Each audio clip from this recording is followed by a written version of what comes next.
이어서 다음 키워드 만나보도록 하겠습니다. 네, 전문가님, 미증시는 간밤에 살짝의 약세였는데 그 안에서 테슬라는 0.1%의 소폭 상승했습니다. 네. 3거래일 연속 계속 상승을 했는데 사실 트럼프와 일론 머스크가 이렇게 빨리 화해할 줄은 몰랐어요. 네, 이제 화해도 했겠다. 사실 언론에 따르면 오늘 이 로보택시가 출시된다고 했는데 6월 22일로 잠정 발표가 됐다고 하더라고요. 네, 맞아요. 그러면서 이 자율주행차에 대한 기대감이 어마어마한데 앞으로 이 자율주행차 좀 기대감 받아갈 수 있을까요? 그러니까 우리가 이제 일론 머스크와 트럼프의 이 뭐라 그래야 되나 격동? 네. 그 주제를 월요일 날 다뤘던 것 같아요. 맞아요. 이번 주였어요. 네, 근데 제가 마지막에 앵커님도 얘기해 주셨지만 그 둘의 사이는 또 갑자기 화해가 일어날 수도 있다라는 얘기를 해드렸던 것 같은데 이 정도로 빠르게 일어날 줄은 몰랐어요. 역시나 괴짜 두 명이 만나니까 빠른데요. 근데 저는 또 냉철하게 생각하면 예전과 같이 이렇게 찐득한 관계가 되기는 좀 어려울 것 같아요. 어느 정도의 선을 이제 지키면서 지나갈 것 같은데 얘기를 잘해 주셨습니다. 일론 머스크가 지금 일단은 지금 테슬라의 주가의 모멘텀은 현재는 로보택시에서 잡는 것 같아요. 로보택시에서 잡는 것 같고 방금 앵커님 얘기해 주셨다시피 22일 날 출시를 확정을 박은 건 아닙니다, 여러분들. 예, 이거를 이제 착각하시면 안 되는 게 20일 확정은 아니에요. 확정은 아니고 추후에 좀 밀릴 수도 있어요 라고 얘기를 했어요. 일론 머스크가. 보통 저는 일론 머스크를 평가할 때 뭐 천재다, 괴짜다 이런 거 다 떠나서 일론 머스크는요. 말장난이긴 합니다만 약속은 잘 지킵니다. 뭐가 됐든 약속은 잘 지켜요. 로켓을 쏠 겁니다. 화성에 사람을 보낼 겁니다. 뭐 자율주행을 할 겁니다. 전기차가 돌아다니게 할 겁니다. 약속은 잘 지키는데 이 시간 약속은 절대 못 지켜요. 그래서 이번에도 22일 날 어떻게 될지는 좀 지켜봐야 되겠지만 어쨌든 날짜를 박았다라는 건 연기가 돼도 크게 많이 연기가 되지 않지 않을까. 왜냐면 본인도 지금 테슬라의 주가 관리를 어느 정도 들어간 것 같기 때문에 죽었다 깨나도 어느 정도 22일 날 뭔가는 보여줘야 된다라는 생각이 들고요. 되게 재밌는 게 뭐냐면 로보택시가 22일 날 나오면서 일론 머스크가 얘기한 건 28일 내 생일 날 차량 배송 서비스를 시작하겠다라고 얘기했습니다. 이게 뭐냐면 예를 들어서 테슬라라는 거는 인터넷으로도 차를 살 수가 있거든요. 제가 테슬라 이번에 주니퍼 신모델을 집에서 주문을 합니다. 우리가 이제 뭐 인터넷 쇼핑에서 주문하는 것처럼 주문을 하면요. 28일 날 이후부터는 어떻게 되냐면 제 주소를 입력하면 탁송기사가 오시는 게 아니라 이 그냥 자동차만 뚱뚱하게 와가지고 제 집 앞에 딱 도착을 한대요.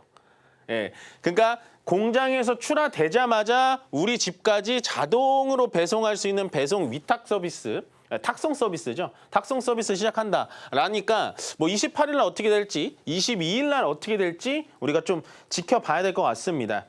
거기다가 이제 방금 앵커님께서 얘기해 주셨지만 일론 머스크 X에 올린 글이에요. 여기 한글로 했는데 뭐 대통령님한테 너무 과했다. 그리고 후회합니다라고 하는 건 뭐냐면 우리가 일론 머스크 얘기를 하면서 제가 얘기했던 건 로보택시라고 얘기해 드렸잖아요. 로보택시하고 스페이스 X가 상당히 피해가 있을 거다라고 얘기했는데 이 로보택시의 피해가 있는 건 뭐냐? 미국은 주마다 약간 법안이 다르기 때문에요. 이 자율주행 법안, 자율주행을 약간 제한하는 법안을 좀 이렇게 스트릭하게 좀 엄격하게 하면 이 로보택시가 움직일 수가 없게 돼요. 사업을 못 하게 돼요. 그렇기 때문에 그 전에 아마 오늘 뭐 언론을 보니까 벤스 부통령이 이제 중간에서 이제 다리를 놨다고 하는데 어쨌든 이런 식으로 얘기를 올렸고 거기에 트럼프도 화답을 했기 때문에 일론 머스크도 확실히 비즈니스맨이구나라고 생각을 해주시면 될 것 같고요. 일단은 로보택시를 들어가기 전에 우리가 가장 먼저 비교를 해야 되는 건 바로 이 웨이모라는 겁니다. 사실은요, 이 로보택시라는 게 먼저 미국에서 지금 자율주행으로 돌아다니는 게 아니에요. 구글이라는 회사 아시죠? 구글의 웨이모라는 게 이 자율주행 택시가 사실은 6년 전부터 돌아다녔습니다. 그래서 지금 로보택시가 굉장히 퍼포먼스 있게 막 얘기를 하지만 실질적으로 미국에서는요, 이 웨이모가 시장을 압도적으로 가져가고 있고요.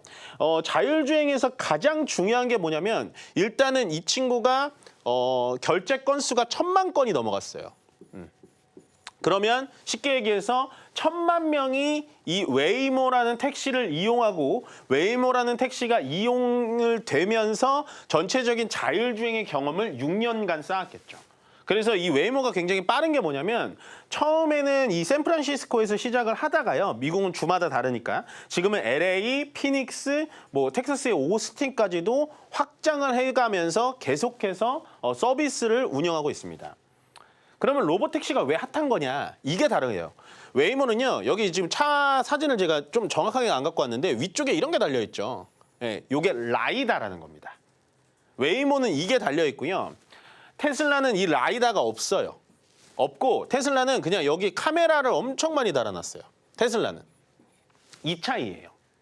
그러니까 테슬라는 그냥 시각적으로 인해서 그거 학습한 거에 대해서 돌발적으로 대응을 하는 거고 웨이모라는 회사는 이 라이다를 다름으로써 이 라이다가 뭐냐면 빛을 쏴가지고 돌아오는 시간을 계산해가지고 하는 굉장히 예민한 센서입니다. 그래서 웨이모는 자율주행을 라이다 기반으로 하고 테슬라의 로보택시는 카메라 모듈을 기반으로 하는 거예요. 그러면 왜 그게 다른데 뭐가 문제냐? 이 라이다가 굉장히 비쌉니다. 그래서 택시잖아요. 자율주행 택시잖아요. 웨이모의 택시값은 로보택시보다 비쌀 수가 있다. 그래서 우리는 카메라만으로 로보택시를 만들어서 웨이모의 택시비보다 반값에 제공을 하겠다라는 게 일론 머스크의 전략인 겁니다. 물론 지금 어떻게 될지 몰라요. 제가 봤을 때 근데 더욱더 안전하죠. 확실히 비싼 장비가 들어갔기 때문에 안전하고요. 조금 냉철하게 따진다면 웨이모의 자율주행 택시는 자율주행 레벨로는요. 레벨 4입니다. 예, 근데 로보택시는 레벨 3도 안 돼요. 지금 레벨 2밖에 안 돼요. 왜? 카메라밖에 없으니까. 왜냐하면 이 라이다가 중요한 게 밤에 운행할 때는 우리가 눈으로 보는 것보다는 적외선으로 쏴가지고 보는 게 훨씬 정밀하잖아요. 그래서 밤 운전할 때는 아마도 로보택시가 조금 더 위험하지 않을까라는 생각을 하는데 어쨌든 웨이모라는 회사 여러분들 꼭 알고 가시면 좋을 것 같고요. 그 다음에 봐야 되는 건 바로 아폴로고라는 회사예요. 네, 이 회사도 되게 오래됐습니다. 이 똑같이 자율주행 여기 라이다 보이시죠? 요거는 중국의 바이두에서 운영하는 회사예요. 네, 중국의 바이두.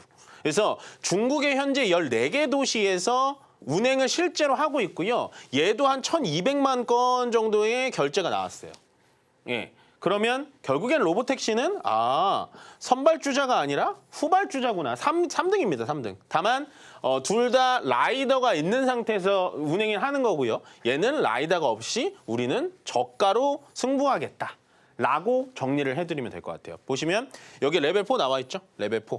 얘는 레벨 2입니다. 로보택시는 레벨 2? 지금 이번에 나오게 되면 뭐 레벨 3까지 올라간다라고 하는데 일단은 나와 봐야 알 것 같고요.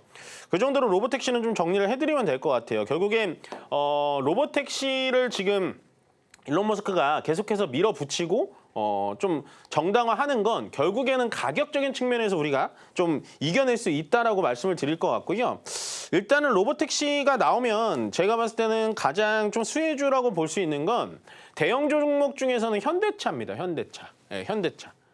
사실은 제가 그렇게 좋아하지는 않아요. 왜냐하면 이 자동차 종목을 좋아하시는 분들도 많은데 일단은 차트적으로는 지금 매력적인 포인트가 단 한 개도 없습니다. 계속해서 더 떨어지지만 않을 뿐 올라갈 만한 모멘텀이 없어요. 왜냐하면 뭐 현대차로 조금 들어가자면 관세 여파 있죠. 관세 여파 있고 그다음에 뭐 저 전기차 판매 저하 아이오닉 그런 못 만들고 있다라고 하는데 그러면 멘토님 왜 이 현대차를 갖고 왔냐? 구글의 웨이모 있잖아요.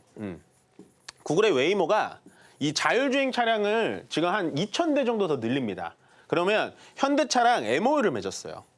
아이오닉이라고 여러분 아시죠? 아이오닉 5를 구글 웨이모 전용 자율주행 택시로 선정을 했습니다. 아직은 이게 이제 이 차량이 구글 웨이모에 지금 탑재돼가지고 움직이지는 않고 있어요. 그렇지만 앞으로 로보택시가 들어와서 구글 웨이모가 시장을 뺏기지 않을까요라고 하는데 제가 봤을 땐 구글 웨이모는 웨이모대로 로보택시는 로보택시대로 각자의 시장을 점점 더 키워나갈 거예요. 그렇게 되면 구글 웨이모의 아이오닉 차량에 대한 발주는 점점 늘어날 수 있다라고 정리를 해드리면 될 것 같아요. 그래서 현대차에 관련된 모멘텀이 어느 정도 좀 나올 수 있을 것 같고요. 그 다음에는 SOS랩인데요. 요게 뭐냐면 아마 이 종목은 여러분들 약간 이제 상장된 지는 그렇게 오래되지는 않았어요. 보시면 상장되고 나서 주가가 쭉 밀렸잖아요. 밀렸다가 이런 식으로 올라와서 다시 한번 주가에 반등폭을 주고 있거든요. 아직도 올라갈 모멘텀은 제가 봤을 때 있을 것 같습니다. 이 회사가 뭐냐면 아까 제가 구글 웨이모랑 이제 바이두 회사의 자율택시를 얘기하면서 뭘 얘기했나요? 라이다. 예, 라이다가 자율주행에서는 가장 핵심적이거든요. 이 회사가 국내에서 유일하게 라이다를 제작하는 회사입니다. 예, 그래서 자율주행 테마가 붙으면은 종목이 올라갈 수가 있어요. 그러면 이렇게 물어보실 수 있죠? 아니, 아까 로보택시는 라이다가 없다며요. 카메라만 사용한다며. 제가 말씀드렸죠. 로보택시가 들어옴으로써 자율주행 택시에 대해서 시장은 점점 커질 수밖에 없습니다. 그렇기 때문에 저는 이런 SOS랩 같은 국내 유일의 라이다를 만드는 기업들이 앞으로도 좀 성장할 가능성이 있을 것 같고요. 신규 종목이라서 조금 두려우실 수는 있겠지만 이 종목 차트적으로 본다면 굉장히 좀 안정적이지 않나요? 처음에 상장했을 때는 2만 원대에 상장을 했지만 충분히 가격 조정은 받았어요. 한 5분의 1 가격까지 떨어졌다가 다시 올라왔다가 지금 이 바닥 라인을 한 번도 침범을 하지 않았죠. 예, 추가적으로 내려가긴 했지만 다시 한번 이렇게 올라오는 반응 속도를 본다면 전체적으로 이 종목 자체는 이런 식 한 15,000원 라인만 넘어간다면 추가적인 상승이 충분히 나올 수 있습니다. 다만 SOS랩은 아직까지는 이 라이다 산업에 대해서 수익을 낼 수 있는 기업은 아니에요. 재무제표를 보시면 적자폭이 좀 있기는 합니다만은 저는 그래도 앞으로 미래 먹거리인 자율주행 쪽에서의 특히 라이다 쪽에서의 가장 관심 종목은 SOS랩이다라고 정리를 해드리겠습니다.